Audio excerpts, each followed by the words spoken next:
Welcome to Ganesan media. எல்லாரும் எப்படி இருக்கீங்க? இறைவன் ஆர்லாவில் சந்தோஷமாக நிம்மதியாக இருப்போம். இன்றைக்கி என்ன வீடியோ பார்த்தீங்கன்னா, வீடியோ போகிறதுக்கு முன்னாடி என்னோடய சேனலுக்கு லைக் பண்ணுங்கள், கமெண்ட் பண்ணுங்கள், ஷேர் பண்ணுங்கள், சப்ஸ்கிரைப் பண்ணுங்கள். சரிங்களா? இப்போ என்ன வீடியோ பார்த்தீங்கன்னா, இப்போது நிறையா பேர் யூடியூப் சேனல் நடத்துகிறாங்க. ஆனால் சில பேருக்கு அதிகமாக காட்டுது, சில பேர் கம்மியாக காட்டுது. என்னன்னு பார்த்தீங்கன்னா, வியூஸ் சொல்கிறேன், பார்வையாளர்கள் அவங்கள பார்த்தீங்கன்னா சில சேனலுக்கு அதிகமாக காட்டுது, சில சேனலுக்கு கம்மியாக காட்டுது. அது ஏன்னு பார்த்தீங்கன்னா, இந்த ஐடியா ஃபாலோ பண்ணுங்கள். இப்போ பார்த்தீங்கன்னா, அதுக்கு முன்னாடியே ஒரு உதாரணம் சொல்கிறேன், உங்களுக்கு புரியுதான்னு பாருங்கள். என்ன உதாரணம்னா, இப்போ நம்ம வேலைக்கு போகிறோம், மாதம் 10,000 15,000 கொடுப்பாங்க. சரிங்களா? அது குடும்பத்துக்கு பத்தாது.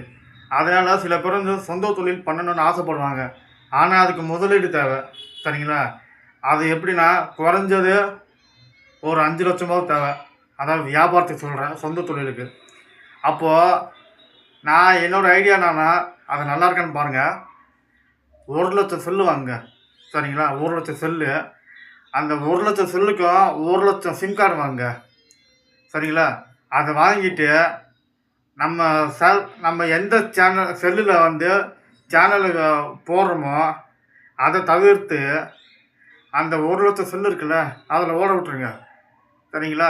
அப்போது இதை நீங்கள் தினமும் ஃபாலோ பண்ணிங்கன்னா 1 லட்சம் பேர் பார்த்த மாதிரி இருக்கும். உங்களுக்கும் சந்தோஷமாக இருக்கும், எனக்கும் சந்தோஷமாக இருக்கும். இப்போ ஒன்றைய ஓட விடலான்னு நினைக்கிறேன் இப்படி ஐடியா கொடுத்ததுக்கு. ஏன்டா 1 லட்சம் செல்லு, ஒரு செல்லை வாங்கி அதுக்கு ரீசார்ஜ் பண்ணி அதை சரி பண்ணி அதுக்கு அப்பப்போ சார்ஜ் போட்டு பார்க்குறதுக்கே இதுவாக இருக்குது. ஐடியா கொடுக்குற ஐடியா மூஞ்சியை பாரு, எங்கே மூஞ்சியை காட்டு, இந்த மாதிரியெல்லாம் முழிக்காத, நான் காமெடி பண்ணுறேன்னு பாரு. கரண்ட் கூட போய் இப்போ இன்வெர்ட்டரில் ஓடிக்கிட்டுருக்கு. பேசாமல் அங்கிட்டு போயிடுடா, சிரிக்காதடா.